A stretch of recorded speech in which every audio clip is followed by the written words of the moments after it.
It's time for Tiger Talk on the Tiger Sports Network.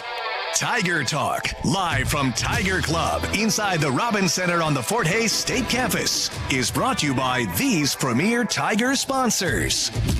Golden Belt Bank of Hayes and Ellis, banking one story at a time. The Hayes Med Orthopedic Institute, expertise, technology, compassion, all right here. BTI, your John Deere dealer with locations in Buckland, Great Bend, Greensburg, Hoxie, Ness City, and Pratt. BTI, our family in partnership with your family. Eagle Radio, Hall Broadcasting, and HayesPost.com, keeping our community connected. And The Taco Shop. Order by phone or use the Taco Shop app. Dine in, pick up, or delivery. The Taco Shop. You've never had it so good. Now, Tiger Talk with the voice of the Tigers, Gerard Wellbrock. And welcome. We're back. It's Tiger Talk on this Wednesday. Good to have you aboard. We're live at the Robins Center on the Fort Hays State University campus, part of Tiger Club as we get near the end. We're on the backstretch of Tiger Club here for the year. Just 3 shows, including today, remaining this year. We're certainly glad to have you a part of it. Our first all-spring Tiger Club. We're going to be talking some track and field, outdoor track and field with head coach Jason McCullough. We'll talk baseball with Fort Hays State head coach Justin Wickert, and then softball with Adrian Pilkington on today's show. And again, if you'd like to chime in with a question for any of the coaches, go ahead and go to the FHSU Athletics website, FHSUathletics.com. Click on the Fans tab. You'll get that drop down, and when you see Ask the Coach, submit your question. Of course, we use it to have a chance to win a Fort Hays State Athletics t-shirt from the Fort Hays State University Athletics Department. A lot has obviously gone on. We're not going to recap everything since we last had a program. We were off a couple of weeks for spring break and for a conflict here at the Robins Center, but we're certainly glad to be back, and a good crowd on hand today to watch the show, and certainly remind you to consider for next year joining Tiger Club. Great chance to hear all the coaches on the show and meet some of the student athletes they bring along. Pretty good meal to go to boot on Wednesdays, and just some fun times every Wednesday talking Fort Hays State University athletics, so keep that in mind for Tiger Talk when it cranks back up next year.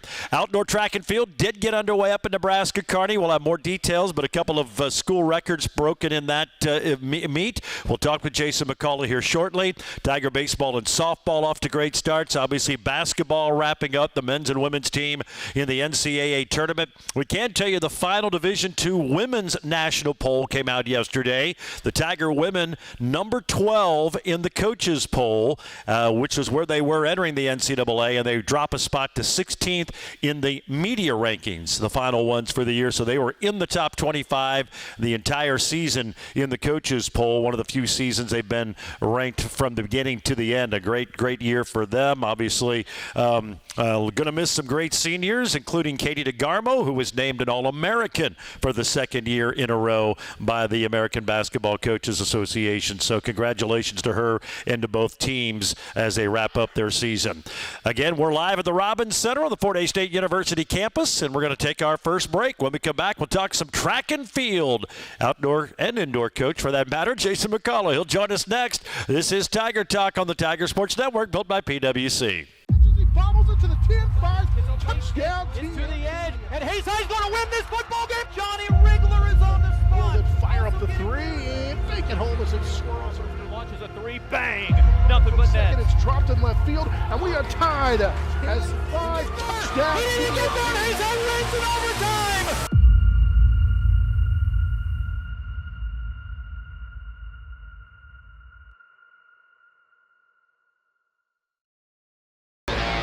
One and 2 to Elliott Herman. The pitch. Runners go. He lands it into right field. Here's DeGarmo around third. They're going to throw it to third. Kreitzer safe, and the game is tied. That was some of the action from yesterday at Larks Park. Tiger baseball, a thrilling 4-1 win over Washburn. We'll talk more about that with Coach Justin Wickert here in just a little bit. Tiger Talk brought to you in part by the Kansas Drive to Zero Coalition, reminding you to get to and from your destination safely. If you drink, don't drive, or have a sober ride lined out so you get home safely. That from the Kansas Drive to Zero Coalition.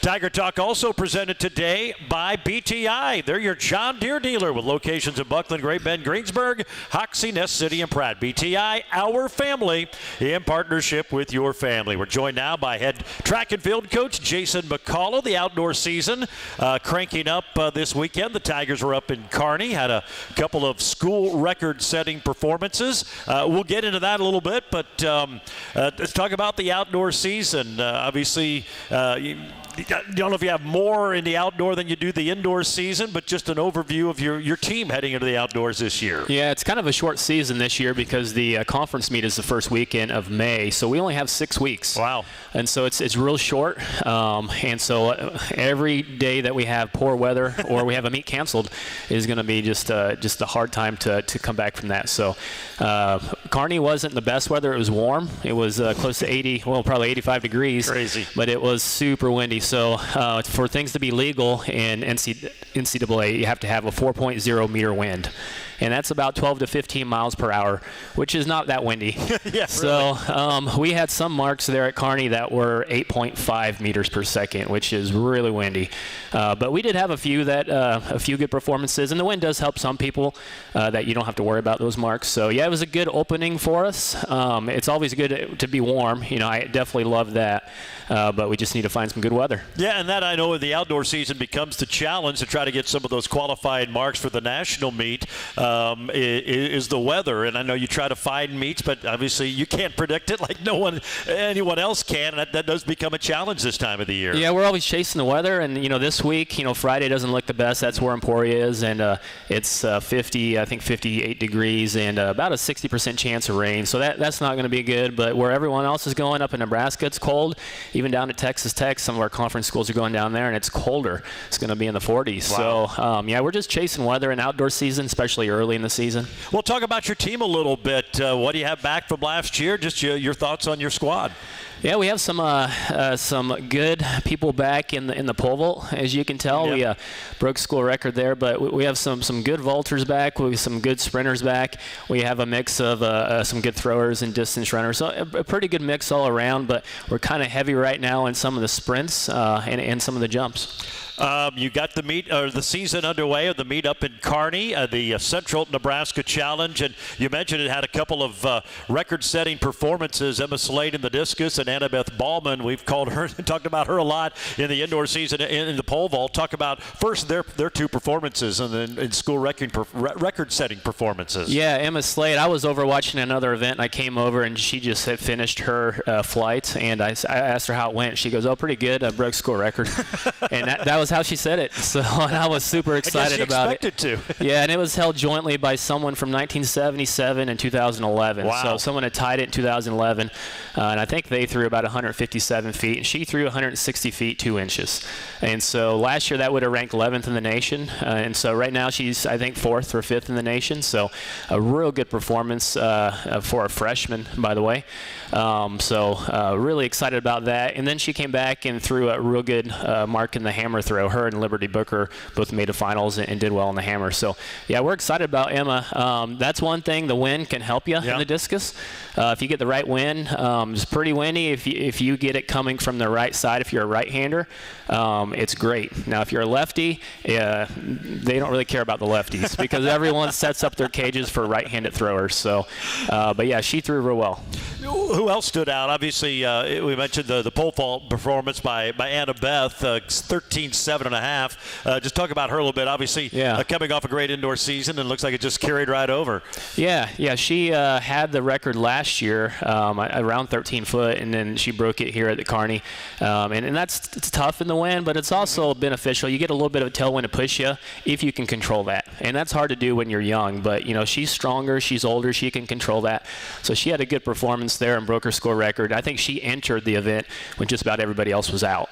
And there were about 30 vaulters. Wow. So she was pretty much vaulting alone. Brady Degis, local kid, he jumped 5.05 meters, which I think is like 16.7, something like that. So he is pretty high up on the qualifying list right now. I think he's about 10th or 11th. And that was his highest by probably about 5 or 6 inches. Yeah, we've talked about this before in some of the field events. You know, the indoor, it's, you know, there's no wind. It's controlled that way, where outdoor, you fight a lot of things. Sometimes can help you, and the pole vault's one of those, or it can be more challenging. But in some of those events, the wind can be your friend. Yeah, it can be your friend in that. And in the jumps as well, the long and triple jump. You know, if it's too windy, it doesn't count. Right. But it does give you a little bit of an advantage. It helps you to run a little bit faster. So Brady, he's a junior. He can control it. He's a lot stronger. And Jacob Clark, who's our All-American vaulter, was our score record holder. He's been out a little bit with an Achilles injury. He's been a little sore, so we've been holding him out. And in his absence, Brady came through and jumped really well and actually won the meet. So sometimes that happens. You get your stud is out, and then someone steps in and does what they're supposed to do. That's exciting stuff when that happens. Anybody else stand out? Talk about any the other highlights for that meet up in Kearney. Yeah, our 4x100 relay, and you know that's a full lap. So there's a couple people that are actually running into the wind in that, and they ran a 40.23. Our score record's 39.91. So that I think ranks 4th or 5th in the country right now. A real good mark that would be close to qualifying us for nationals. That was excellent in their first try. A lot of times it takes a couple attempts to get the handoffs down, and the handoffs weren't perfect, but they were pretty good. Like I said, we have some real good sprinters. In the 100 meters, our top guy, Hayden Albright, ran a 10.31. That was wind dated, of course. Right. And then we had 3 guys that ran 10.40.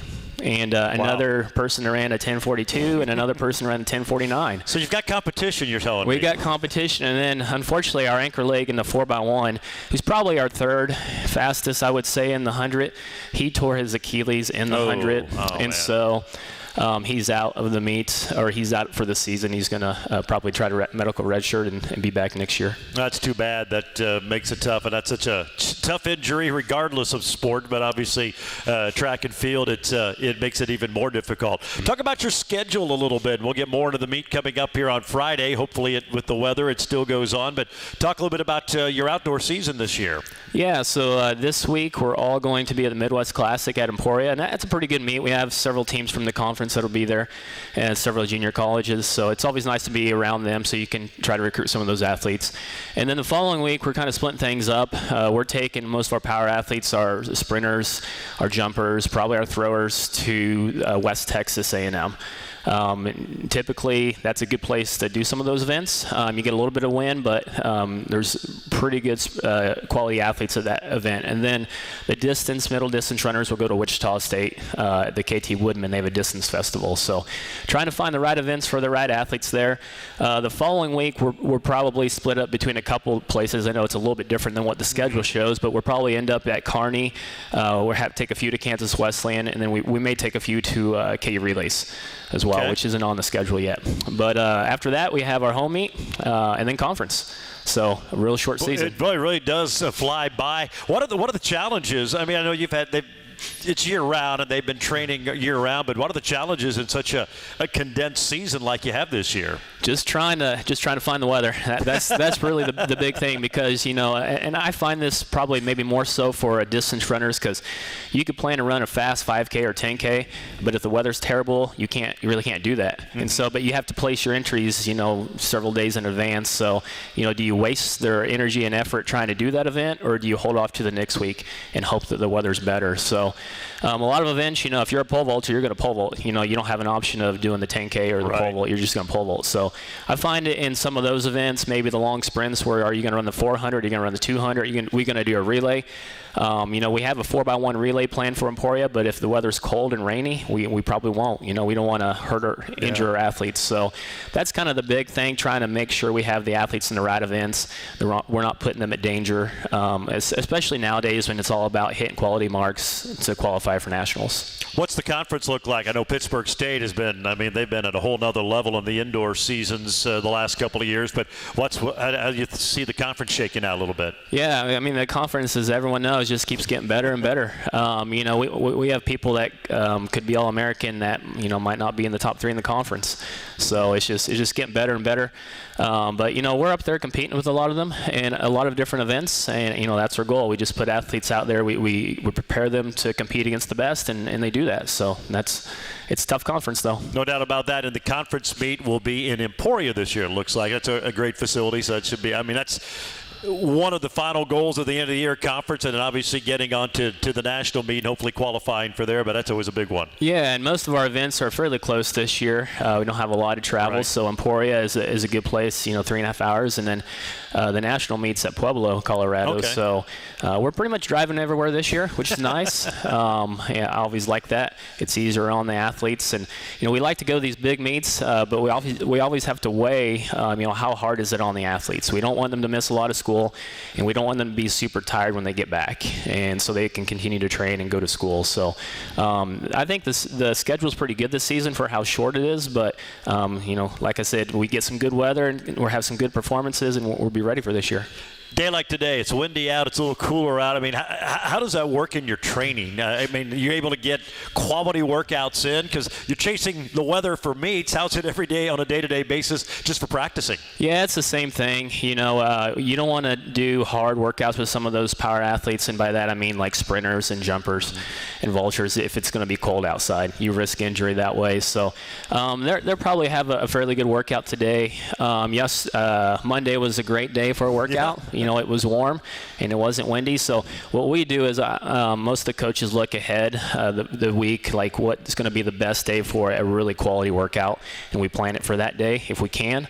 And then the other days we try to hit our supplementary workouts, or we maybe go inside. So I know the vultures have been inside a couple times.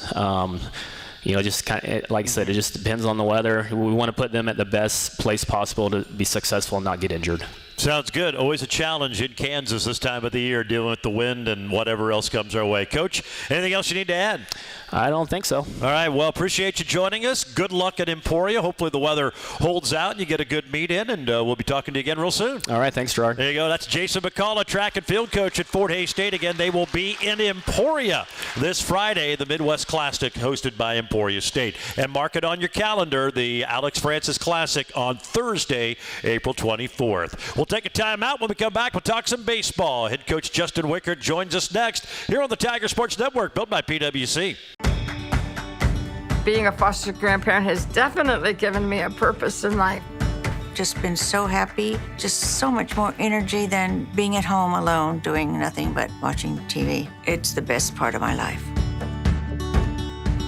Best part of being a foster grandparent volunteer, watching the light up in the kids' eyes. I'm living again, and the foster grandparent did that for me.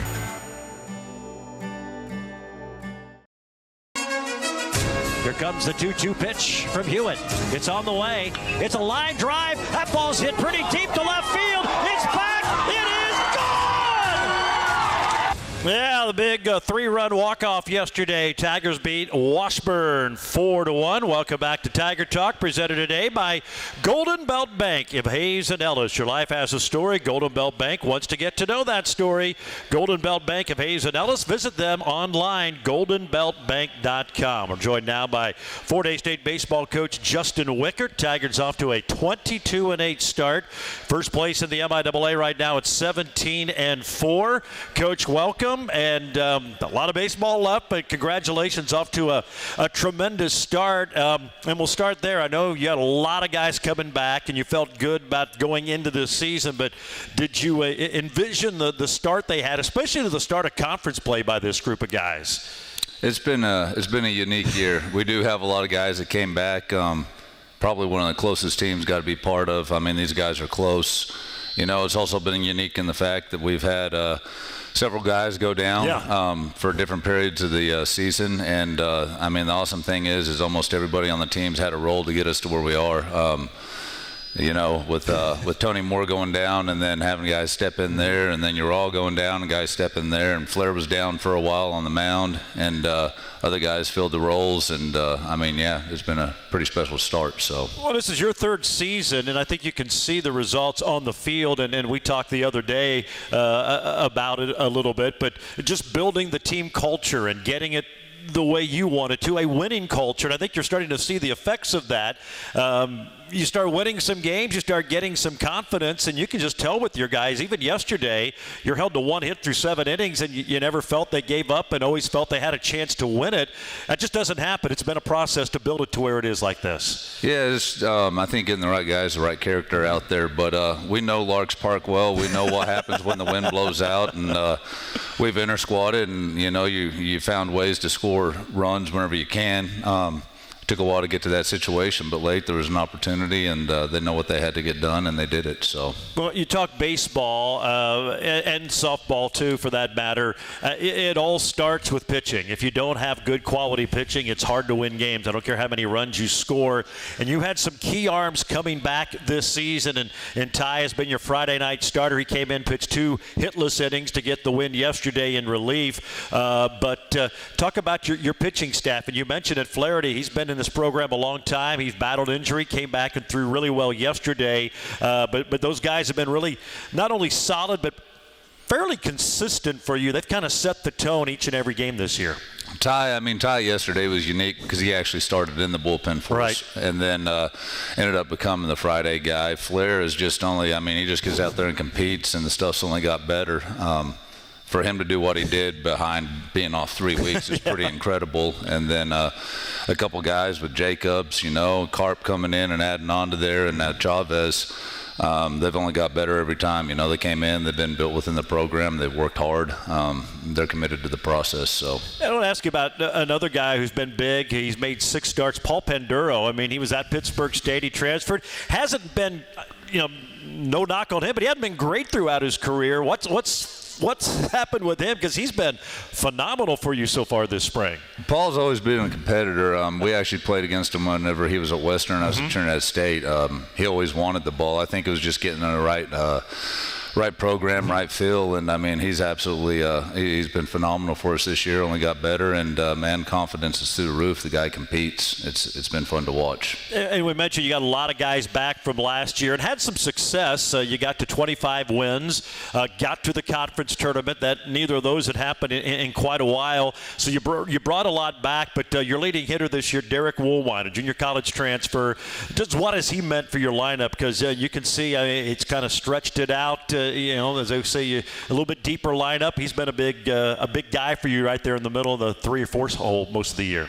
He's been huge. It was a crazy fall for him, He had to make adjustments. It was a challenging fall for him, but he embraced every moment of it, put his head down, went to work, and he turned himself into what he is as a player. That's just a commitment to wanting to get better every day. So. Well, and I thought yesterday, obviously a thrilling game. We'll talk about it here in just a little bit. But he lays down a key sack bunt with 2 strikes. Obviously, if you have the confidence for him to do that, because that's not easy. Obviously, you foul out, or you're out, and you take a really good hitter out. But he battled and found a way to get it done. That just seems to be the type of player that he is. Yeah, most people would probably think we're crazy. We bunt the 4 hole there, but he's had the ability. He did early in the season. Again, Larks Park, wind blowing in. It's hard to score, and I had no doubt with 2 strikes he was going to get it down, and he did, and gave us a chance. So another guy you mentioned, Tony Moore, freshman from Hoisington, missed a little bit of time with a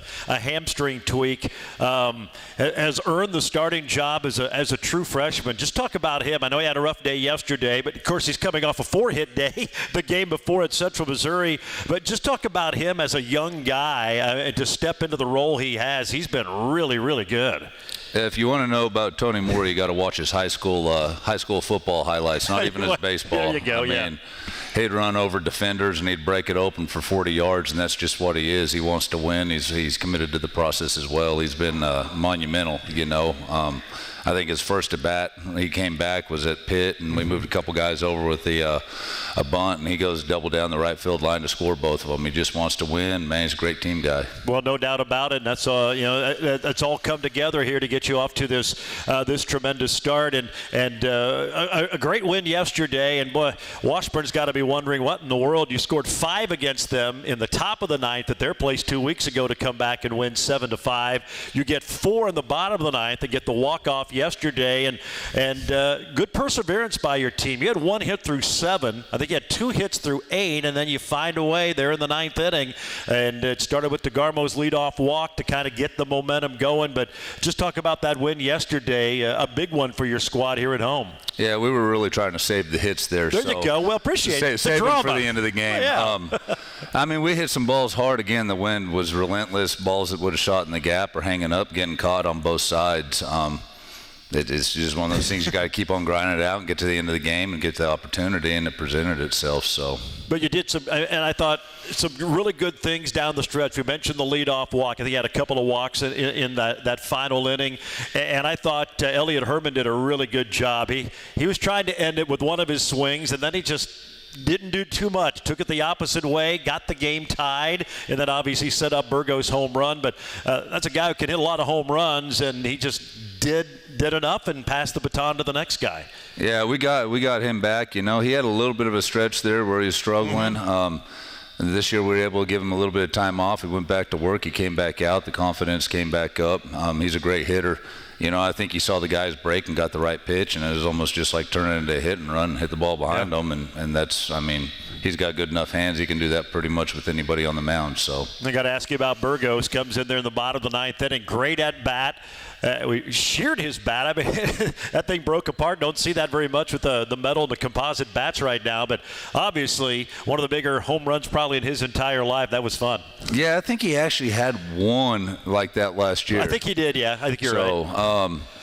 I mean, just right guy. I mean, you could tell he wanted it. If you stand in the third base box looking over at him, you see, I mean, this kid's going to do something special right here. There's no doubt about it. And Manny battled and had to switch bats in the middle of a bat. And, I mean, if you want it that bad, you find a way to get it done, and he did. Did you think that was going out? Because you said it was not a great day to be a hitter yesterday. I mean, it came off the bat pretty quick, and I was like, well, the wind, I think it might have went to the only part of the park that it had a chance because he had to beat it through the wind, and, I mean, it got out. And yeah, great. Obviously great hit. Yeah, the fans that stuck it out, it was a lot of fun. So you get back into the winning column in conference play. Non-conference this weekend, and we see the updated schedule. Saturday doesn't look good. You're going to play UC Colorado Springs now. A couple of games on Sunday to get some non-conference action in, and then it's MIAA play the rest of the way. And you're in a good spot now, but obviously a lot to still get accomplished this year, and it's baseball. You can't take anything for granted, but you got to like the mindset and just the approach your guys have had up to this point, and hopefully can find a way to close out the deal here in this last month of the regular season. We'll do what we do all year, and we're going to focus on one game at a time. I think the biggest thing going into this year for me, and I know for our coaching staff, is just there's a great group of guys. I just want to sit back and watch them have the best year that they can, and it's been a fun ride. So just looking forward to just going out there and, I mean, fortunately, we get all these midweeks, too, so it's fun to play all the time when you're playing well. Well, yeah, there's a lot more. The two conference midweek series throughout the regular season, and a lot of chances to see the Tigers. You had a lot of heavy loaded games up front at home, on the road a little bit more now, but still some good opportunities to catch the Tigers here this year. And who knows what this team was going to accomplish, but off to a tremendous start right now, and hopefully can keep things going. And kudos to you. And I know you have Coach Lott here with you today at Tiger Club, but the ballpark looks phenomenal. You got the new turf, which has helped a lot, but the outfield, I mean, the ballpark looks great. Yeah, I'm fortunate to have assistant coaches, and we go out there, you know, they work hard and put a lot of time and effort in, not just on the development side of players, but taking pride in everything we have. You know, we have a motto that how you do anything is how you do everything, so we want our ballpark to be the nicest it can be, and that's something we try to do on a daily basis. So. All right, sounds good. Coach, we appreciate it. Great job. Nice win yesterday. That was a lot of fun. Let's get a few more of those. Thank you. Maybe not as down to the last at bat. It's maybe score a few more runs early, but appreciate you joining us here today. Thank you. There you go. That is Justin Wickard, head baseball coach at Fort Hays State. Again, UC Colorado Springs. It'll now be a doubleheader on Sunday. No game Saturday with the forecast. Then the next home action after they play at Emporia State midweek on Wednesday is on April 11th. Friday at 5 o'clock they host a Northeastern State in the start of a 3-game series. We'll take another break. We're going to talk softball when we come back. Coach Adrian Pilkington joins us next here on the Tiger Sports Network, built by PwC. That was another legend on 99 KZ Country. And yes, before that we had a brand new artist. Your home for today's stars and the legends. We play real country. I'm Teresa Trapp. Weather, news, sports, it's all here. We're on Facebook and there is a listen live link at HaysPost.com. Dial us in on your radio at 99.5 FM. KHAZ, Real Country, 99 KZ Country. Fort Hays State took full advantage of it. Here's a drive hit deep to left field, and that is gone. It's a home run for Lily Moore. Lily Moore with a solo homer, her 5th of the year. And Fort Hays State now leads it 7-2. That was some action from earlier this season. Tigers softball at home against Northwest Missouri State. Welcome back to Tiger Talk, presented today by the HaysMed Orthopedic Institute, the most comprehensive orthopedic care in Western Kansas. Let the experts at HaysMed Orthopedic help you move freely. Learn more at haysmed.com/orthopedics. And a reminder, you can look your best on Tiger game day with official Nike gear from BSN Sports and the Sideline Store. Go to FHSUathletics.com. Click on Shop. There you'll find hundreds of products and designs, and every item is customizable. That's FHSUathletics.com. Click on Shop and open up the Tiger Team Store. We're joined now by Fort Hays State softball coach Adrian Pilkington. The Tigers off to a nice start. They're 21-9 right now, sitting in 4th place in the MIAA. Coach, appreciate you joining us here today, and just maybe an overview of your team. You got off to a really nice start, kind of stubbed your toe a little bit. I know last weekend out in Emporia and in Washburn going 1-3, but your overall thoughts of the season up to this point? Yeah, I think these kids have really stepped up and worked hard for us all season. We had a few injuries before the season even started, so we just kind of were trying to find who was going to step up in some of those positions, and I think we've had some kids do a really great job for us. And, we've been able to get a lot of different people in the game. Sometimes we're going with a hot bat, and, we're kind of giving other opportunities amongst the lineup and in different positions. So I think, the kids have done a really good job of just battling and going out and playing hard every game. Yeah, talk about that a little bit. You had 2 of your outfielders I know you're pretty excited about not even get a play because of off-season injuries, and that makes it tough. And kudos to your team. I mean, they've just, next man up or next woman up, so to speak, and seems like they've answered that call so far. Yeah, I think we've been pretty resilient. We could have, taken that news a little bit, differently. But I also think, it happened so early in the fall. Yeah. We lost Peyton in fall practice. We lost Hannah, one of our transfers, pretty much before the season even started. And then in the first week of season, we had kind of found a right fielder in Gracie Johns, and she went down with an ACL tear on just like an average leadoff. So, again, it's just kind of that theory of passing the bat and just doing little things, whether that's at the plate or in the field, stepping up and doing something with the opportunities you're given. And I feel like our group has been really pretty resilient. Well, you look at your roster, and there's a lot of familiar names who've been through a lot of games, and it's been kind of fun watching. A lot of them started as playing as freshmen in some key roles and just get better and better and better. Got to the tournament last year, won a conference tournament game, and obviously some expectations with that going into this year. But it's been fun to watch them mature and develop throughout their career. And you feel like they've maybe taken another step as you would expect them going into for some of them, their final year? Yeah, I feel like these kids have been kind of battle tested, and they've played a lot of games since their freshman year, done a lot of great things for us. But I'm always rooting for the kid to have a breakout senior season. So that's always fun, just watching all their hard work come to fruition for them, especially in that final season. And I think they're doing a good job stepping up and being leaders and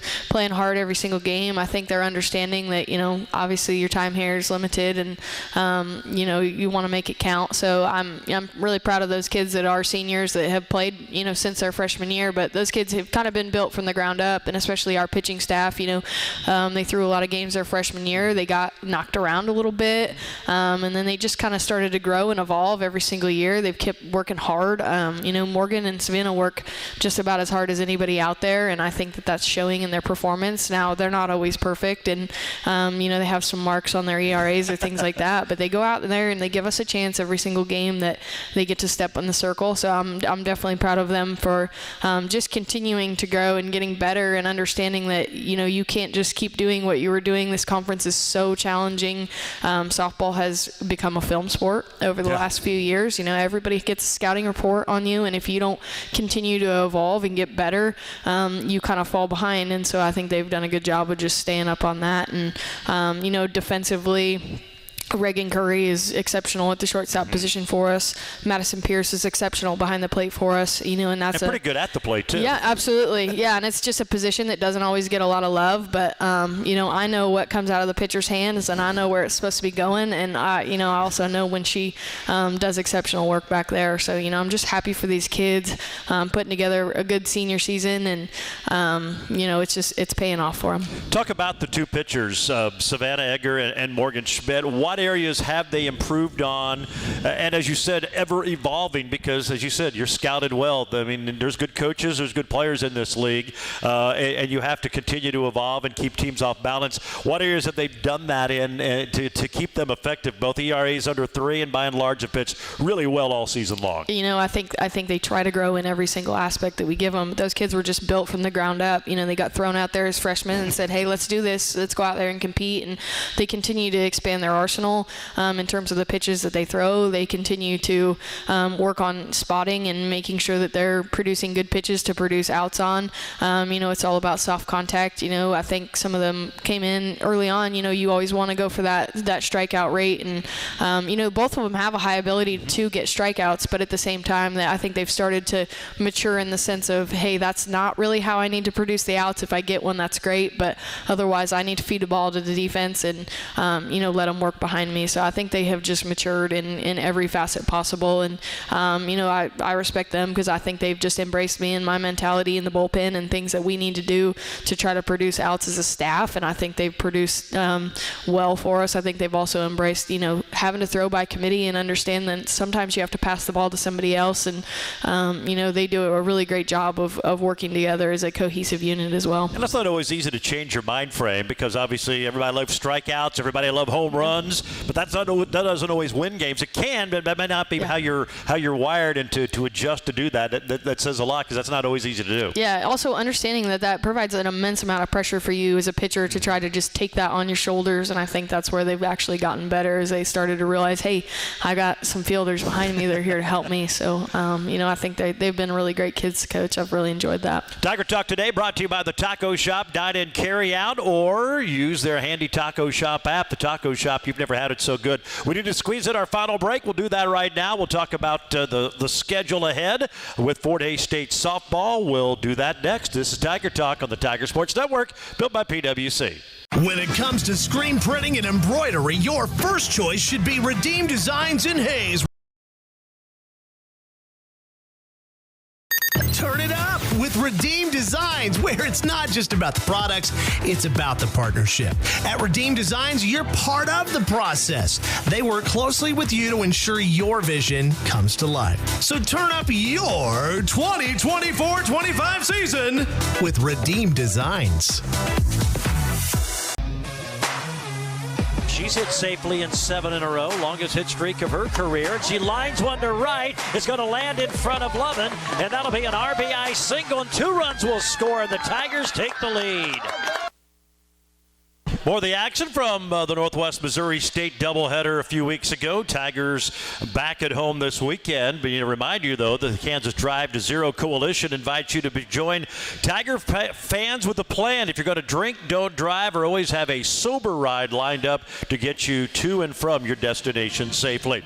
Real quick, not much time left. Northeastern State and Rogers State this weekend. Weather's going to play a factor.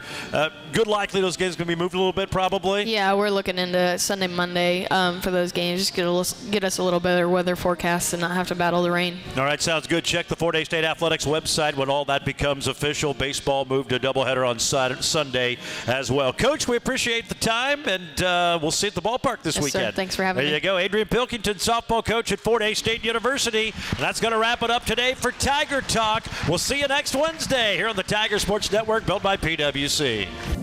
Tiger Talk, live from Tiger Club inside the Robins Center on the Fort Hays State Campus.